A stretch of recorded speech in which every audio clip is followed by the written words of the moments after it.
दोस्तों, हम सबने बचपन से ही एक कहावत सुनी होगी कि दीवारों के भी कान होते हैं। असल में दीवारों के कान नहीं होते, बल्कि दीवार के उस पार कोई होता है जो हमें सुन रहा होता है और वो व्यक्ति नमक मिर्च लगाकर वही बात को आगे तोड़ मरोड़ के परोस देता है।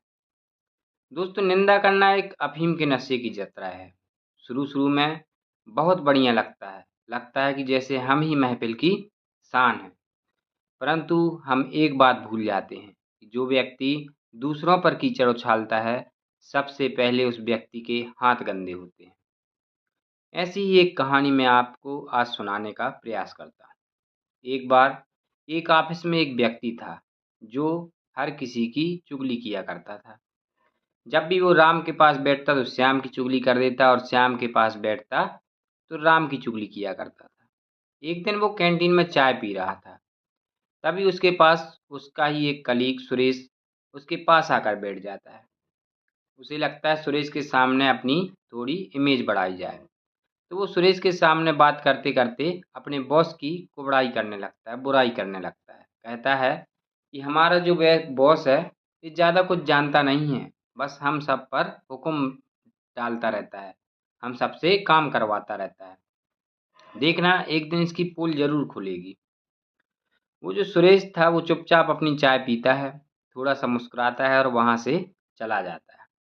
अब क्या होता है थोड़ा-सा टाइम बीतता है और उस कंपनी में एक बहुत बड़ा प्रोजेक्ट आता है।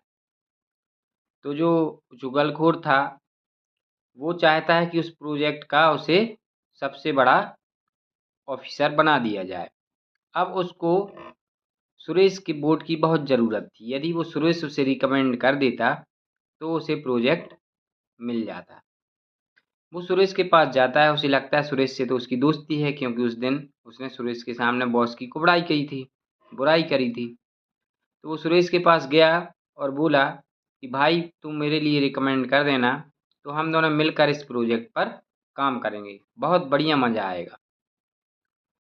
तब थोड़ी देर वो सुरेश रुकता है और उसको देखता है और फिर पीछे हट जाता है और एक ऐसा जवाब देता है, मानो उसने उसके ऊपर एक गाल पर चाँटा जड़ दिया हो।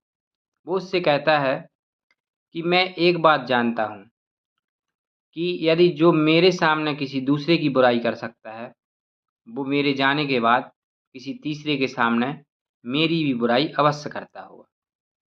जब तुमने उस बॉस को ही नहीं छोड़ा जिसने तुम्हें नौकरी दी थी, तो मैं तुम पर कैसे यकीन कर लूँ कि कल के दिन प्रोजेक्ट में काम करने के बाद तुम मुझे धोखा नहीं दोगे।